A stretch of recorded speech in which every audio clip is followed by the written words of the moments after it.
Hello, everyone, and welcome to the Evidence Hour.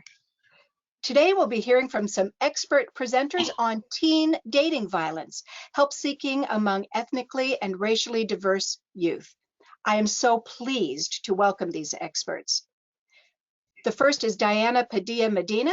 She's an assistant professor at the University of Texas at Arlington School of Social Work. She's also a 2018-19 Fulbright Scholar.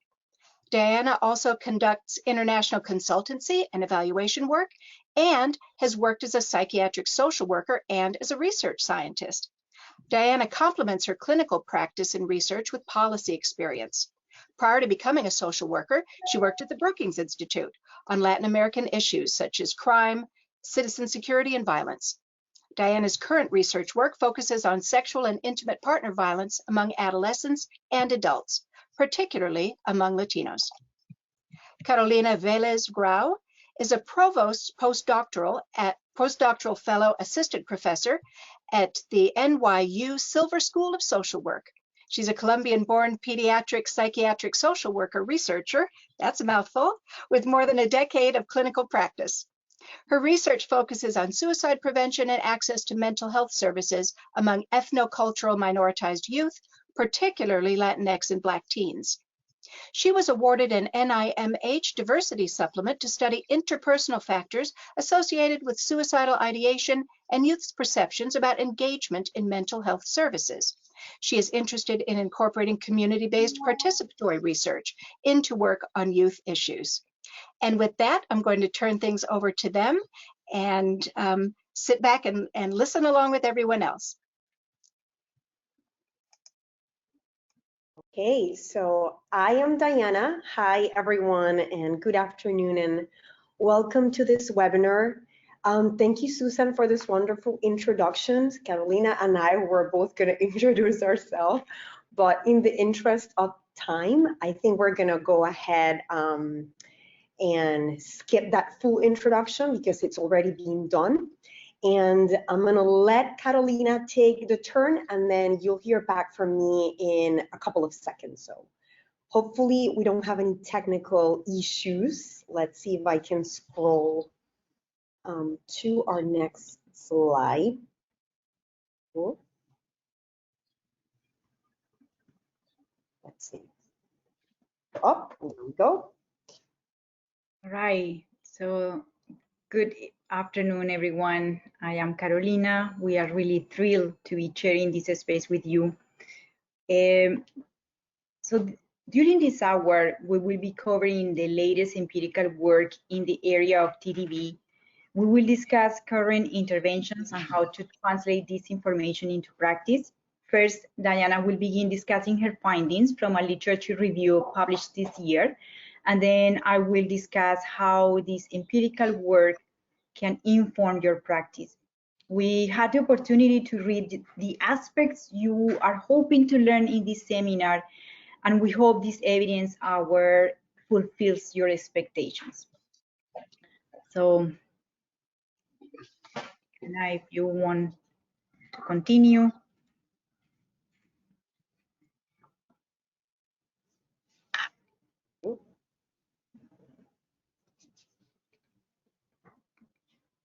There is a slight delay in the scrolling of the PowerPoint presentation. So maybe we can go to the next. If Jason can. Oh, thank you. There we go. Okay.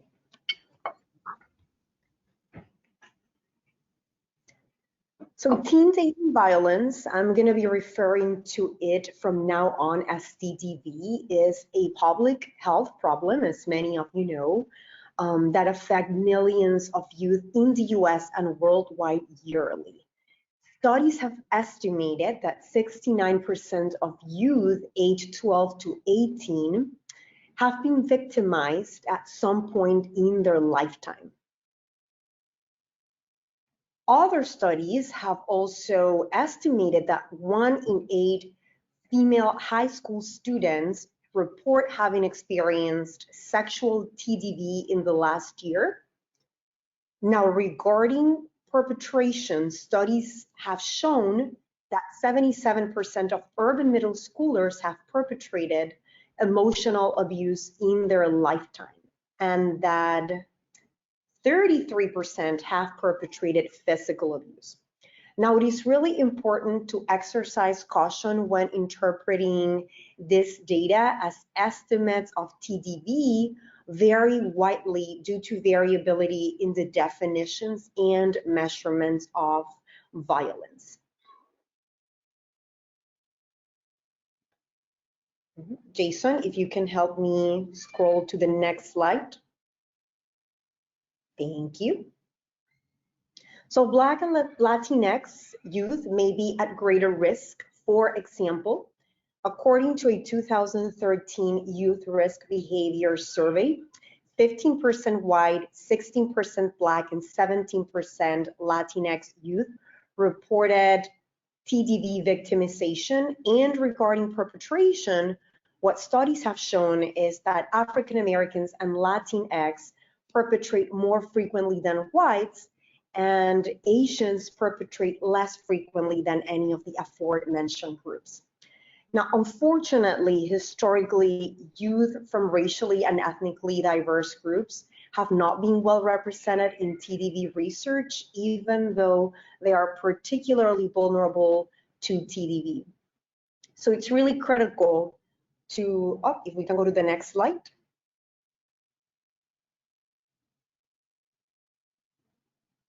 Thank you.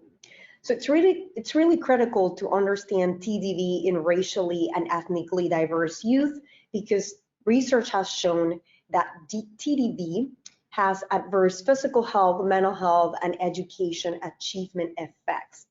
A couple of examples of what are those negative consequences include PTSD, anxiety, depression, school absenteeism, poor academic performance, and substance use and sexual risk behaviors. Moving on to the next slide. Thank you. Now, the problem is, in terms of help seeking, that youth are generally reluctant to seek help for TDV. And the prevalence of help seeking among youth who have experienced TDV is quite low, at 9% for all victims, with half as many male victims as female victims seeking help. Based on my research, which I'll speak more about in a second, help seeking is defined as any action or activity carried out by an adolescent who perceives himself or herself as needing personal, psychological, affective assistance, or health or social services with the purpose of meeting this need in a positive way. There are two types of help seeking. One is formal, one is informal. Examples of formal help seeking include law enforcement officials and healthcare professionals, and examples of informal help seeking include parent and peers. Research has also distinguished between intentions to seek help and actual help seeking behaviors. And to remind you what we mean by behavioral intentions, these are defined as self-instructions to perform particular behaviors to obtain certain outcomes, and are usually the motives behind our behavior. So while youth's intentions to seek help may not necessarily translate into actual help seeking, meta-analyses have shown or have found that on average 27% of variance in behaviors is explained by intention. So that is an important reason why it is important to take into account intentions as well as behaviors. Now, when youths do seek help, they do prefer informal sources of help, meaning peers or parents, for example. However, regardless of the source of help, youth are reluctant to seek help based on the perceptions that the source of help seeking will respond negative to their experience. Some of the negative responses they anticipate may include judgment over reaction in this respect. And in addition to that, youth are often fearful of being embarrassed, shamed, and further abused if they seek help. Moving on to the next slide. In terms of help-seeking research, what it's kind of out there. So we know that there are several studies that have explored the help-seeking intentions or behaviors of youth in the United States. Two of these studies, one conducted by Moore and colleagues and another one conducted by Bundock and colleagues, have synthesized the available evidence on help-seeking intentions and behaviors regarding TDV. However, both of these reviews had limitations, and they both suggested the need to assess the empirical evidence regarding racially and ethnically diverse youth.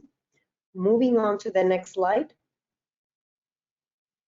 Not only that, none of those reviews examine cultural factors related to TDV and health seeking, and a couple of examples include the exploration of gender roles, self-reliance, familial expectations, and or acculturation.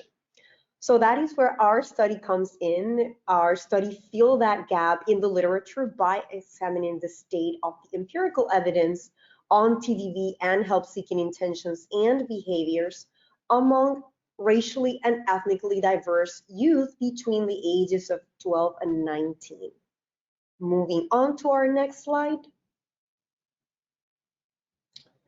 Talking a little bit about our methods, and our study included a compilation and synthesis of the findings of TDV and help-seeking studies published from 2000 to 2019, and an examination and critique not only of the methodological quality of the studies, but also of the study's major findings regarding general and culturally specific facilitators and barriers of help-seeking intentions and behaviors.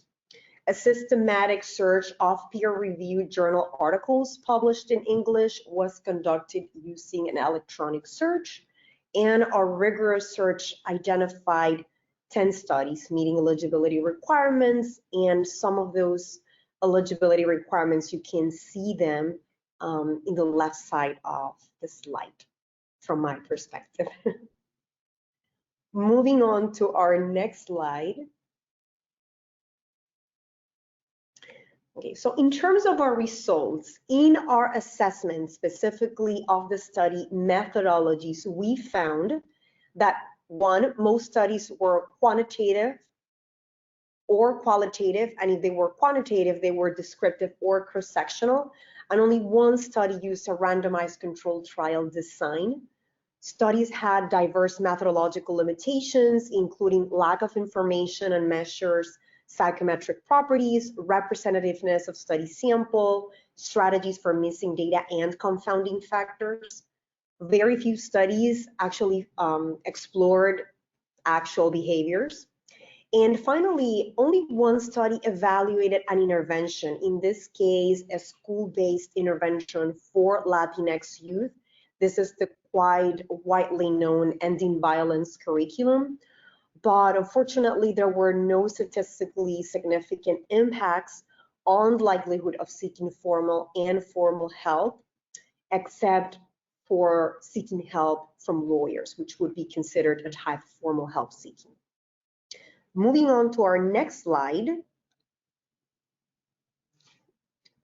So findings for Latinx youth intentions suggest that they intended to seek help from informal sources, and related to that, they also intended to seek more help from female relatives than from male relatives. Highly acculturated youth considered help seeking a weakness.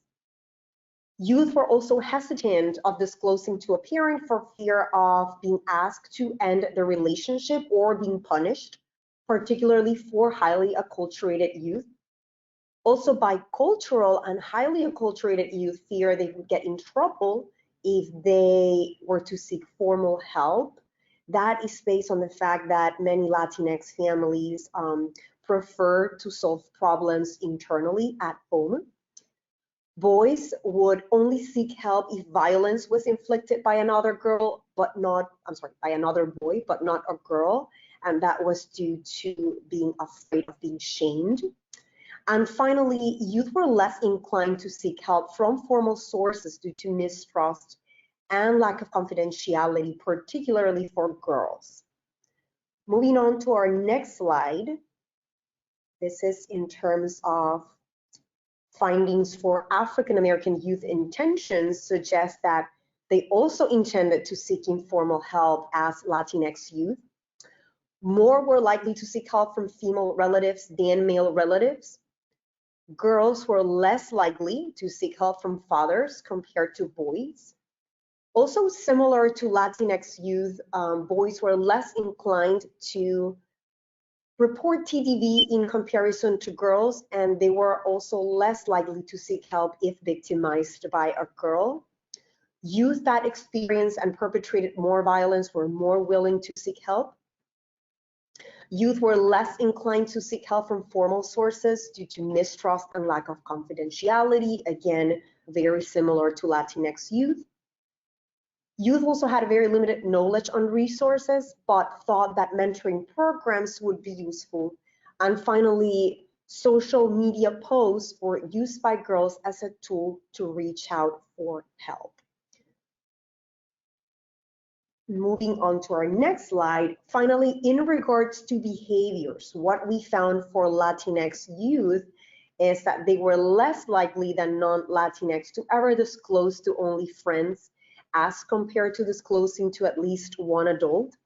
They were more likely to disclose to a trusted adult than non-Latinx, more likely to seek help from informal sources. Again, these three aspects are very, very similar to the findings from intentions.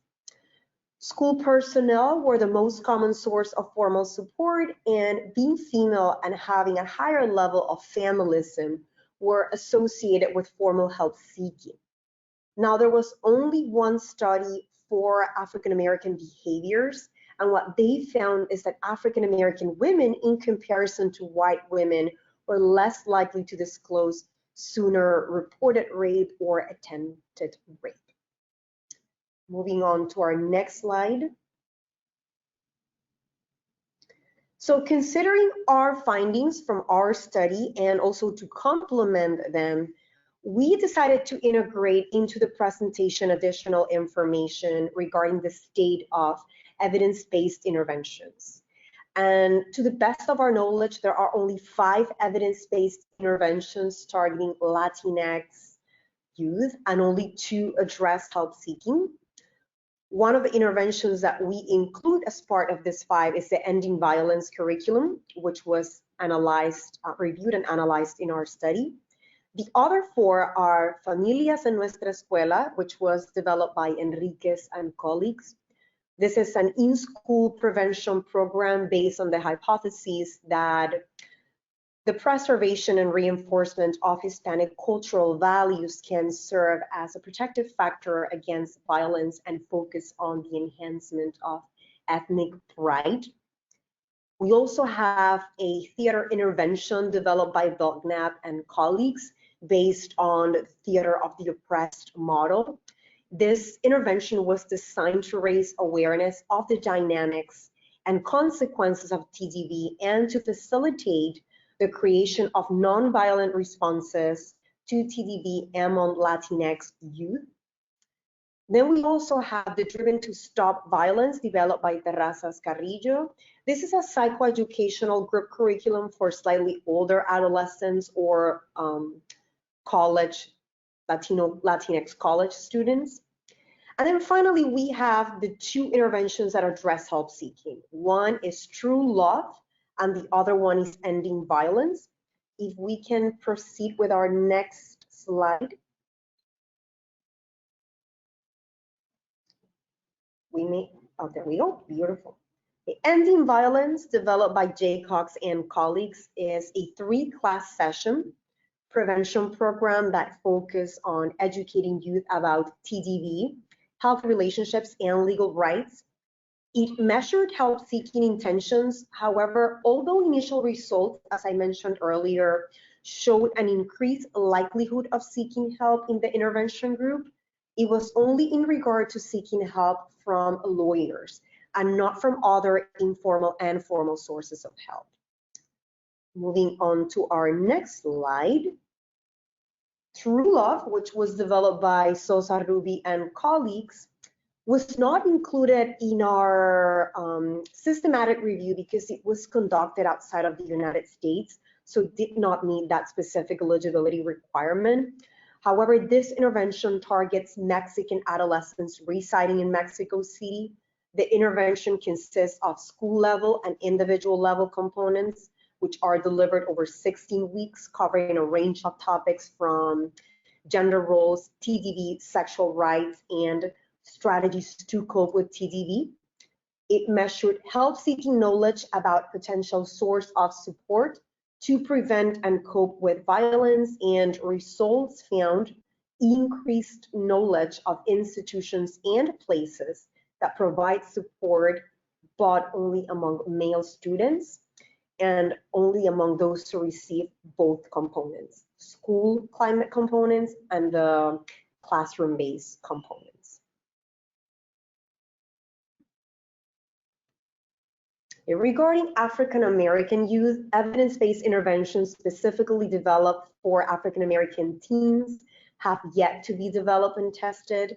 However, several evidence-based interventions which have had or included a moderate or large African American sample have been suggested as promising approaches to reduce or prevent TDV among African American youth. And among those which target help-seeking knowledge or skills, and which have shown some changes between intervention and control group, are the Shifting Boundaries program developed by Taylor and colleagues, and Safe Dates developed by Foshi and colleagues.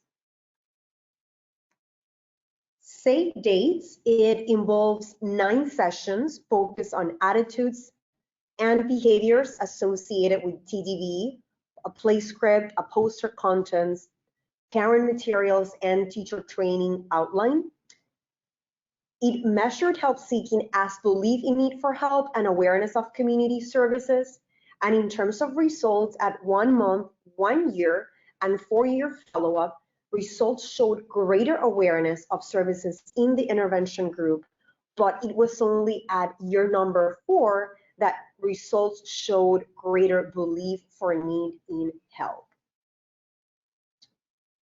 Finally, Shifting Boundaries has also a classroom-based and building-based components. The 6-session classroom-based curriculum emphasized consequences of TDV, loss related to TDV, the setting and communication of one's own personal boundaries in interpersonal relationships, and the role of bystanders as interveners. And the building-based interventions included temporary building, restraining orders, posters in school buildings to increase awareness and reporting of TDV, and the identification of unsafe areas of school. Help seeking was also measured as knowledge for resources. And although results suggest that all elements of the building-based intervention were effective in reducing some forms of TDV, it is unclear which components or what components of the intervention contributed towards that outcome.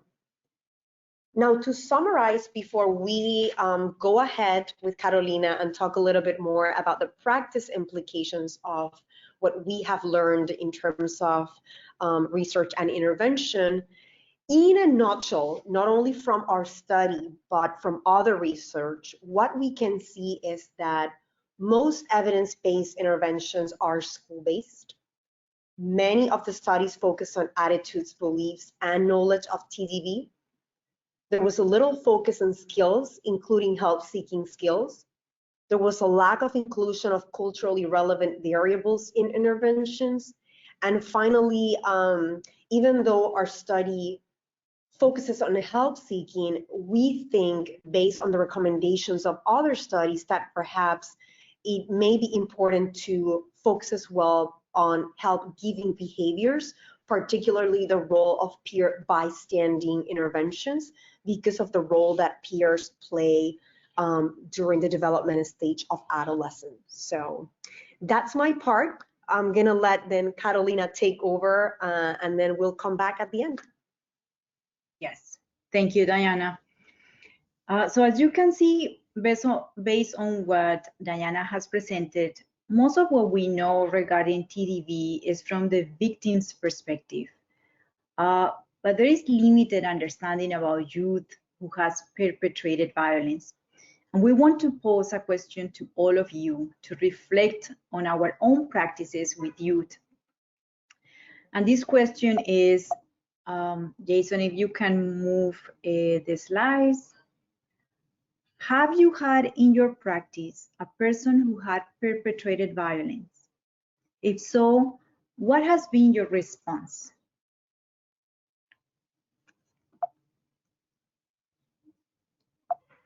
If you can move to the next one.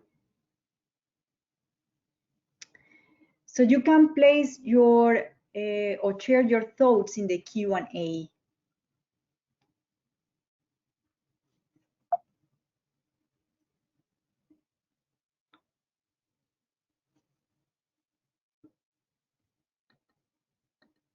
All right, folks, this is your opportunity to show what you learned about using the Q&A box.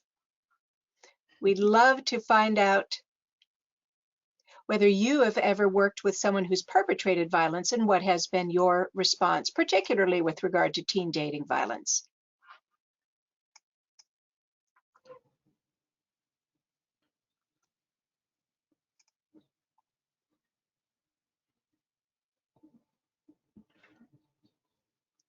All right, I have one person saying they have an open group of domestic violence or dating violence. Folks, these are anonymous answers, or responses. I won't be stating your name. So the person with the open group of dating violence has been getting some preventive strategies for the victims. Another one said that a colleague has worked on their role in batterer's intervention, but not a focus of teen dating violence. Another said no, but they have relatives who have perpetrated violence. One of the folks created the Love Challenge for teens to work on at this school and be able to resolve problems without violence.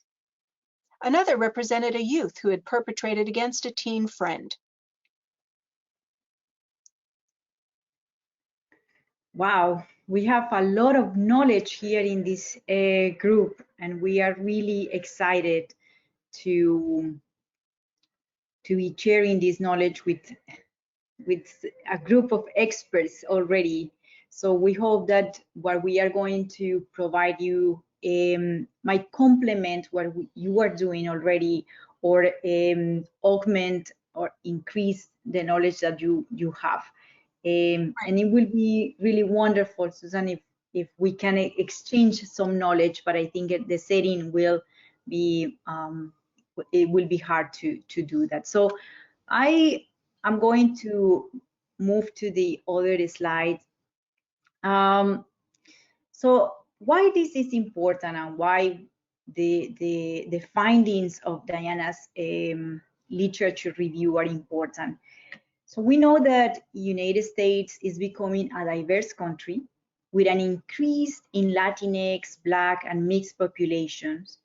In fact, reports from the US Census indicate that by 2050, whites who made up the 67% of the population in 25 will be 47% in 2050, and Latinos or Hispanics will rise from 14% to 29%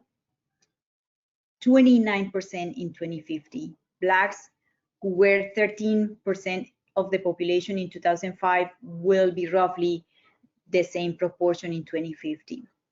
So that's why I think it is very important to look at this diverse population that we have. Black and Latinx youth are also at higher risk of dating violence, and they tend to receive less quality of care and less access to evidence-based treatment. And I know as most of you are practitioners, from the social justice perspective, we believe the provision of the evidence-based treatment to diverse youth is essential, and spaces like the one offered by the Center for Victim Research, where we can discuss scientific and practice perspectives, are extremely valuable. So we want to share with you an acronym. If you move to the next slide, Jason, thank you. We create, Diana and I, when we were putting together this and tapping into her knowledge of TDV and the years of practice that we have, although my area of expertise is suicide, is on another spectrum of violence, right? Suicide is a self-directed violence, and there's a lot that we can draw from the field. So the CV stands for screening, engaging, building social support, and educating. So let me walk you into all these steps. Next slide, please. So screening and engagement. Based on Diana's literature review on the work in TDV, we know that there is uncertainty about adequate screening and intervention strategies. Few providers ask about safety in teens relationships, but we know that universal and regular screening for all adolescents appear to be the gold standard. However, it's even more critical for vulnerable youth. Questions from the Youth Risk Behavior Surveillance, next please, can help you to understand prevalence and incidence. Examples of these questions are, have you ever experienced physical dating violence? And you can ask in a very simple language, hitting, have anyone push you or kick you, right? You can also ask, have you experienced sexual dating violence or forcing you to have sex? Have you experienced sexual violence by anyone? Another question that is very important is about verbal violence. So have you experienced someone name calling you, insulting you, threatening you? These questions that are coming from the Youth Risk Behavior Surveillance that Diana mentioned before is a biannual questionnaire done in schools at a national level. And these questions can be giving you an indication of the prevalence of these behaviors. But in addition, you also wanted to ask questions about safety and the past experiences in their relationships and in the current relationships, whether they feel fearful, where they feel intimidated. TDV can happen in person or electronically. So it is essential to ask youth about their social media and the exposure they have to this type of violence through the social media. So if we want the next one, Jason, please. In addition to these individual questions, it is important to pay attention to the contextual factors associated with risk of TDV and also associated with help-seeking behaviors. So based on the work of Diana and the literature in TDV, it is known that factors such as living in a violent neighborhood, exposure to concentrated poverty, welfare dependency, chronic unemployment, material deprivation, racial disparities, and school suspension and expulsion, which are disproportionately affecting Black youth, are associated with increased risk of TDV for Latinx and for Black youth. Cultural values, such as more traditional gender roles, might also increase the likelihood of violence. So it is critical to ask these contextual or more cultural questions to your youth. Equally important are the protective factors. A strong ethnic identity, supportive family, and kinship, as well as problem-solving resolution skills, are associated with decreased TDV. And in my opinion, is in the protective factors that we find opportunities for intervention. So asking about these protective factors is extremely important. Next, please. Next.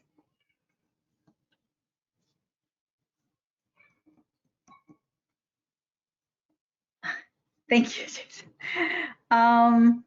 So here we have some factors associated with help-seeking behaviors, which is another part of the assessment. Asking questions regarding beliefs about help-seeking behaviors, help-giving, as Diana just mentioned, are important. Questions such as, who is there for you when you have a problem? What are your beliefs about seeking or receiving help? What has been your experiences with health and mental health providers in the past? Just remember that Black youth and Latinx youth have expressed distrust in the system and fear the formal sources of support. You also want to really understand how past experiences with providers, past experiences with mental health inform these adolescents'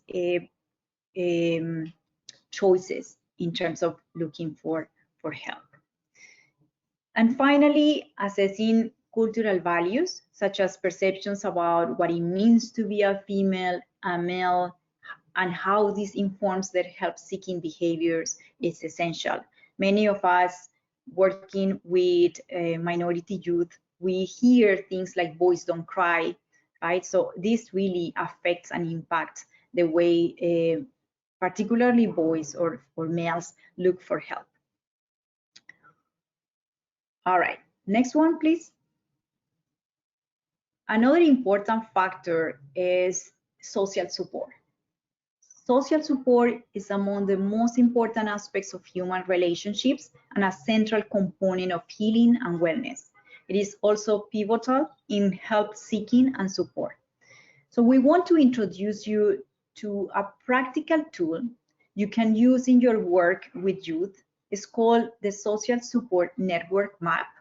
Next.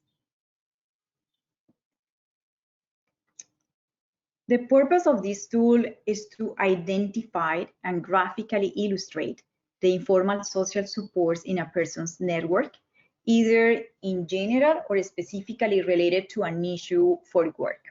Dr. Susan Whitty developed the tool in her work with couples to prevent HIV and has been used in many settings and for many different behaviors. But initially, she works with HIV and female violence. So I will walk you into creating a social network map that it can be used early in your work as an assessment tool or later in your work to assess issues with the adolescents. So Jason, if I can share my screen so that I can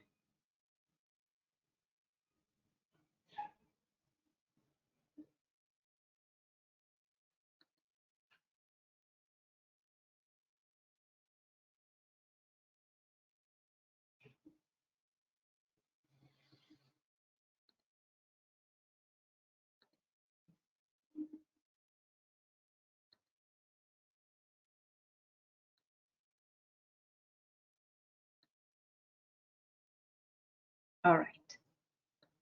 I'm going to center this a little bit more.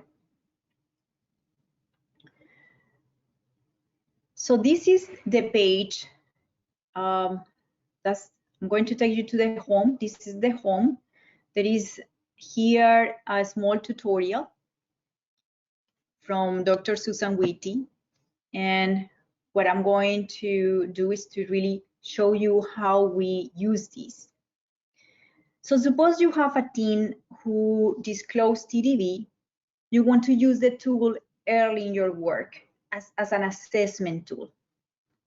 So you're going to name this map. Probably I'm going to call this assessment. And let's say that Diana is the owner of the map. So I'm going to create a map. You'll see the circles. At the center is Diana. And there are circles of proximity here where you are going to add the people that are supporting this adolescent. So you can tell this to the adolescent. I want to introduce you to an interactive tool to create a map of people who is there for you if you need it. Social support is the many ways people provide assistance to each other. For example, they can give you emotional support when you feel down, or advice or social support when you want to hang out with someone, or concrete support like getting a ride or helping you with homework. To begin working with the map, I am going to create a map. Will that be okay with you? So typically adolescents will say yes. So then you will begin working on that. So you can ask, tell me a person who you think it will be of support of you if someone happened to you. So you're going to add a person. Let's say we are adding here Susan. So tell me a little bit about what kind of support that person provides to you. So let's say that this person is very close, and you're going to assess what influence does this person have in supporting you if you ever need some help. So she might say she has a positive influence because she's very close to me and is a person that I can talk to. And then I'm going to ask a little bit about what kind of support that person can provide. So I'm going to ask, does this person support you emotionally? Does she shows genuine concern and can listen to you? Yes, let's say that that person do that. Is Susan a person who you can talk for an advice? So the adolescent might say yes. Would you hang out with Susan? So perhaps no. And will Susan give you some more concrete support, like things like giving you a ride or helping you take care of your pets? So the adolescent might say no. So we have that Susan will provide emotional support and advice. And then I'm going to ask to the teen, is there anything else that you would like us to know or you like to know about that person or to say here about the person? And there is a space for that person to talk about that friend. For instance, she is the best friend of my cousin and she's an adult. So you're going to save. So here, Susan is going to be close, and then you will continue doing following the map. For instance, I will have Carolina here.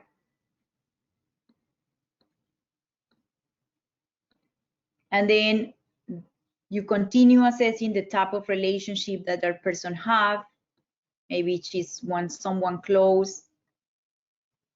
Sometimes some network in the adolescent's life might be negative support, right? So let's say that as a boyfriend who might be inflicting some violence is an empathic person and is some of support for that person.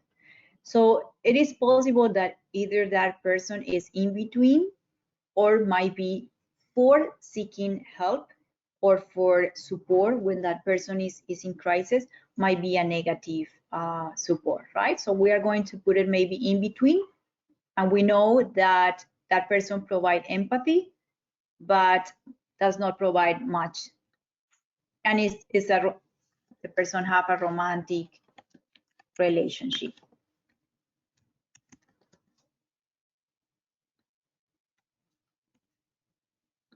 So we save. So here that person is going to be a little bit farther from the center and so on. So once you finish this map with the adolescent, you can engage in an analysis and engage in problem solving and identifying strategies for help seeking. You might ask what keeps that person from asking a youth counselor or another adult for support. You will be able to understand what kind of people are here, what kind of supports are there. And when you see that there's no many supports, so then you can, in collaboration with the youth, build more supports, try to elicit from the adolescent other people that might not be in their minds but are there for support. So you can help to really build this more a natural network of support.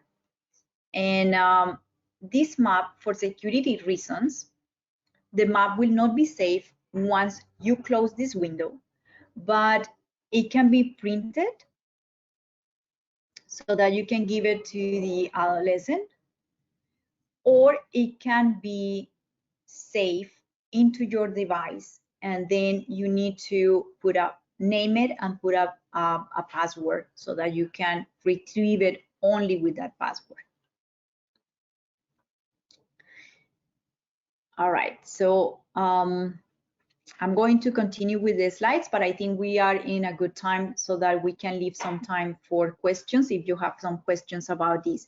This is publicly available, so you can access it, and Susan is going to post the link in the Q&A. So I'm going to stop sharing.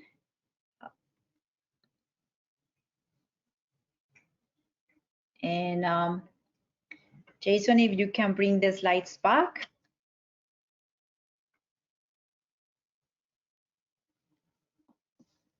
Next, please.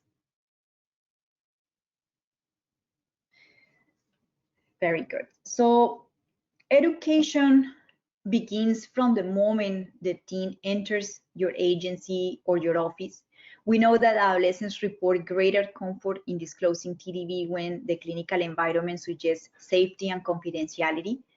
Placing posters with information about TDV risk and prevention is important, and will convey to the adolescent that they can talk about this. We listed a list of sources where you will find relevant information, very colorful and appropriate for teen language and parent language as well. Next. Finally, we wanted to make some recommendations for the macro level. These recommendations are to standardize assessment tools across providers who have contact with youth, train personnel and peers from schools, medical and legal settings to respond to dating violence. A great deal can be learned from suicide prevention. For example, the Gatekeeper Training for Suicide Prevention is a 2-hour educational program designed to teach lay people and professionals about the warning signs of suicide crisis and how to respond. Gatekeepers can include anyone who is strategically positioned to recognize and refer someone at risk: parents, friends, neighbors, teachers. And the same can be done in the context of TDV. The process follows 3 steps: question, persuade, and refer. So in question, the individuals, you can ask youth about their experiences with TDV. Persuade the person to seek and accept help, and then refer the person to appropriate resources.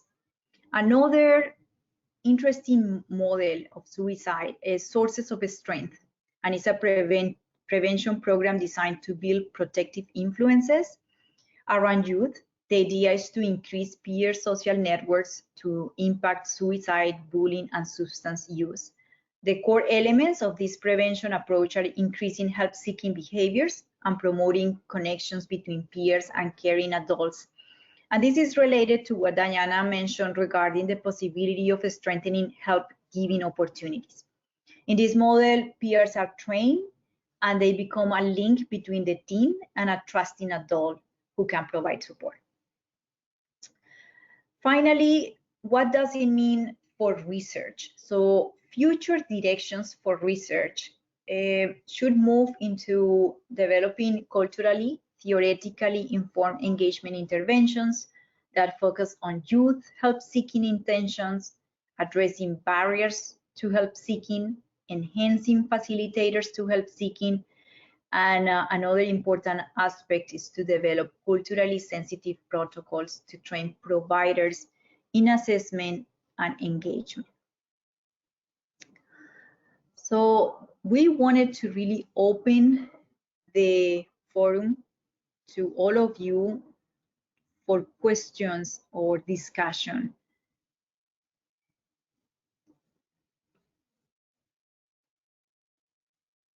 All right, thank you. Folks, go ahead and enter your questions into the Q&A box. Before I get to some questions, we did have someone point out that 2 of the resources are no longer available that were listed. TheSafeSpace.org link does not work, and BreakTheCycle.org has ended their organizational work. The first question that has come in, can you clarify what the YRBS is for folks that are not familiar with it? Yes, absolutely. The YRBS stands for Youth Risk Behavior Surveillance.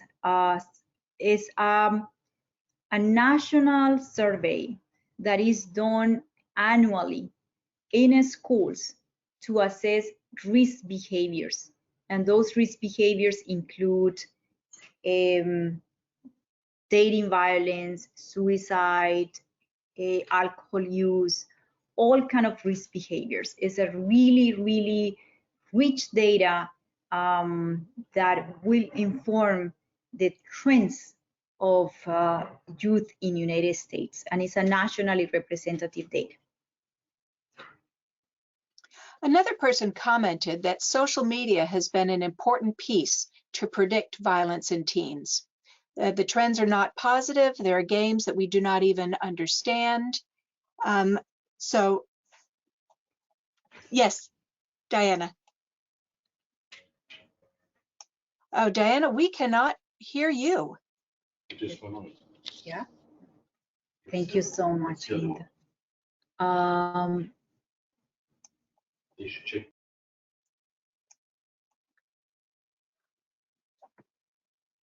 Oh, Diana is no longer able to unmute herself.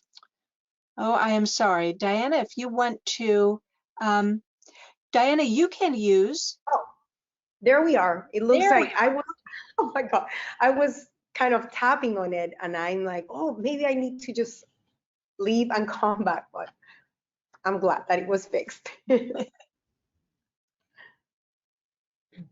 So does anyone have a comment on social media and the trends with gaming and that relationship to teen dating violence?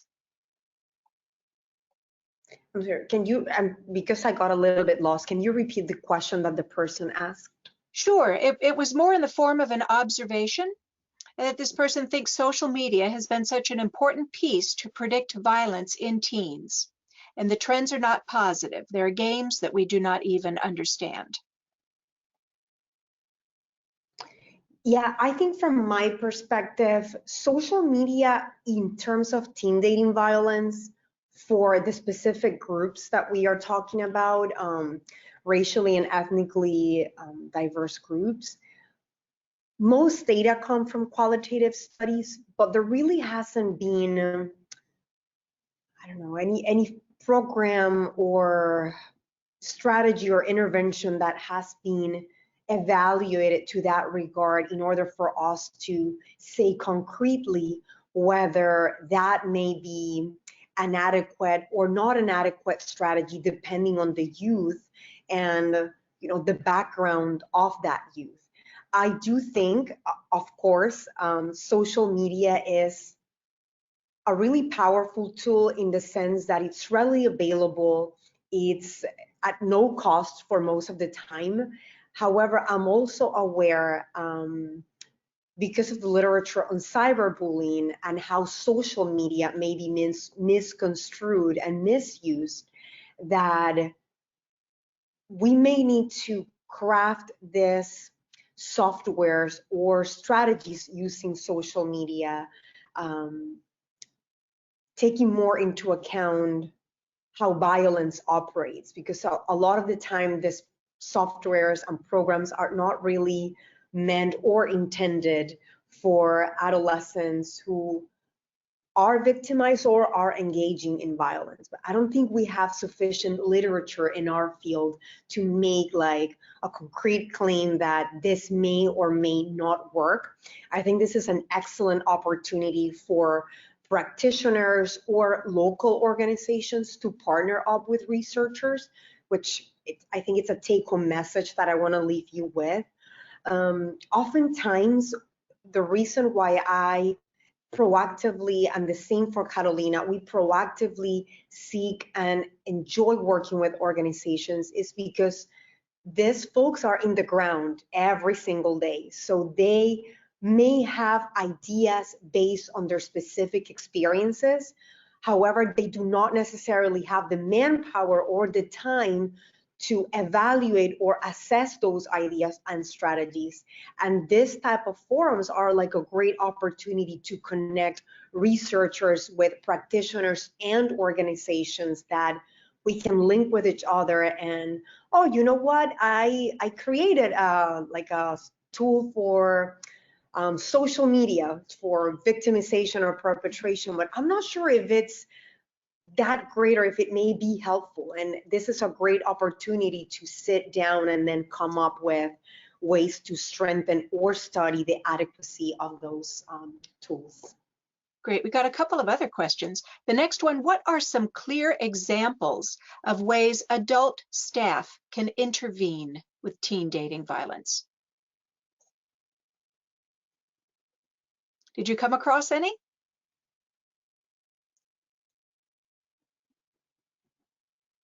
Carolina is unmuted. I'm sorry. What are some examples from our experience? Yes, that adult staff can intervene. Yes, that's a really important question. Adults can observe from the moment that a child enters into an agency. All of the adults surrounding or being in contact with teens can observe, can chat. If they are in the waiting room, waiting for services to be received, it is important that you place information that then you can ask. Asking questions, I think, is the best way to assess adolescents. Observing behaviors. You know the children. Most of you, I saw in the thing that Susan shared with us. You are youth mentors, case managers, social workers who work with youth. So you know on a daily basis how youth are behaving. When you observe changes in behaviors, even minimal behaviors, it's important that you ask, because youth want to be asked. They want to be noticed. And so it is important that as adults, we give the first step in approximating to them, in asking questions. Don't wait for them to come to us, because they might not. So that's really an important part. Great. Another question. I noticed that one of the protective factors listed is a strong sense of ethnic identity or ethnic pride. How can we try to educate youth to dismantle traditional gender roles without taking away from that protective factor of a strong sense of ethnic identity, when these traditional gender roles might be a part of their ethnic identities? That's a complex issue. Yeah. I think I'm gonna take a stab, but I'm also gonna let Carolina speak a little bit about it, because this is an issue that's very passionate, not only in the professional sense, but at a personal level. I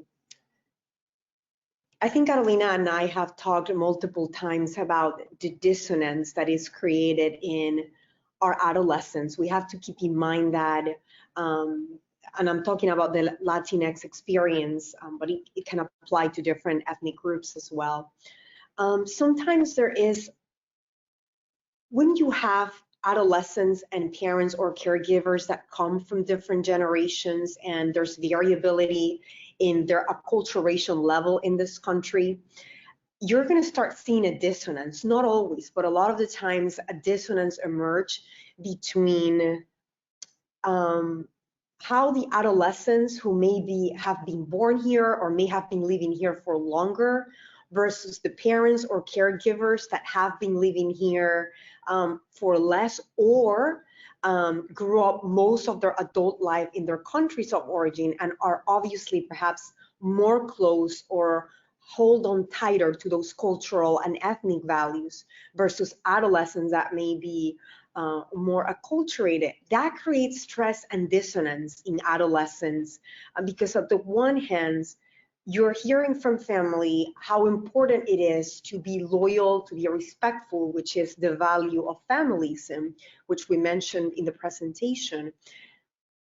And then on the other hand, you're also living in the US culture, which gives more preeminence or pays more importance to individualism. And those values of individualism often clash with the family values of Latino families. And something similar happens with gender roles, right? Families' views of gender roles may clash a little bit or a lot with the social surroundings of the adolescent, and that also creates a lot of stressors that Catalina may speak more to it, may generate a host of risk behaviors, whether violence, self-violence to others, or self-violence, depression, anxiety, because there is some form of like this connection. So I wanted to acknowledge that first, because I think it's an important barrier to acknowledge, but I also think depending on the practitioner and the professional,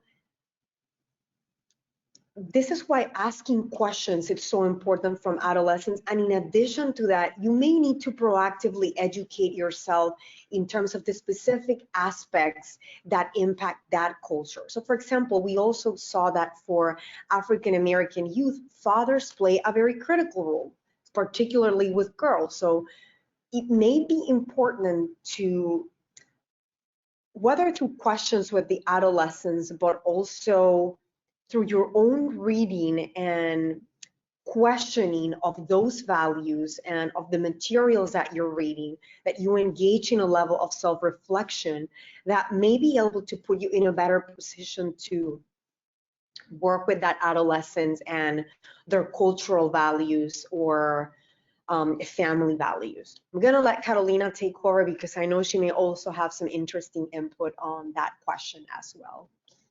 I just, if time permits, Susan, I know we are a little bit, but very quickly, I wanted to add that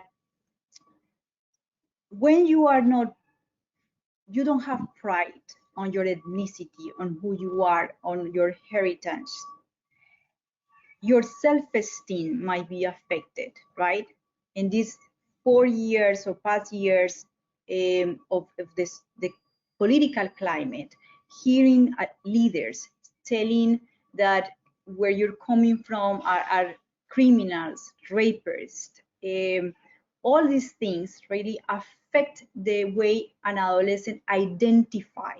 And in that identification process, in the formation of the identity, is who I am, where I do belong, and so if we don't install that pride in what they are and where they're coming from, the self-esteem is going to be affected. I feel that identity is like language. Our role is to make youth bi-language, bi-cultural, right? Incorporating the values of their culture as they incorporate the values that we have here that are many and beautiful. Thank you. We have another important question. This person said, when I trained early child home visitation staff, they noted that many young Black women responded negatively to being labeled as intimate partner violence victims. What is an effective way to get past the resistance to the victim label when you're talking about teen dating violence?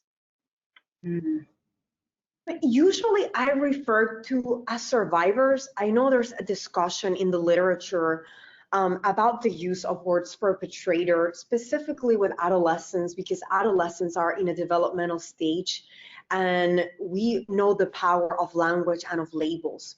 So when you label early on an adolescent as a sexual offender, as a physical violence perpetrator or a victim, it means something socially speaking, particularly in some contexts. So I think the choice of words is also very important. And like I say, there is ample debate on that. And for example, in my self-manuscripts and in conversations, generally we would use terms as survivors instead of victims, or in terms of perpetrator, someone who engaged in a violent behavior instead of the word perpetrator. And I think something similar applies to labels such as being depressed, or I mean, there's a difference between being an anxious person and having anxiety symptoms. When you make the label part of your identity, it's more complex to dismantle that than if you detach or separate that and just say, I am someone who has survived an incident of violence, or I am someone who have engaged in physical perpetration. It's very different than when you say, I am a sexual offender,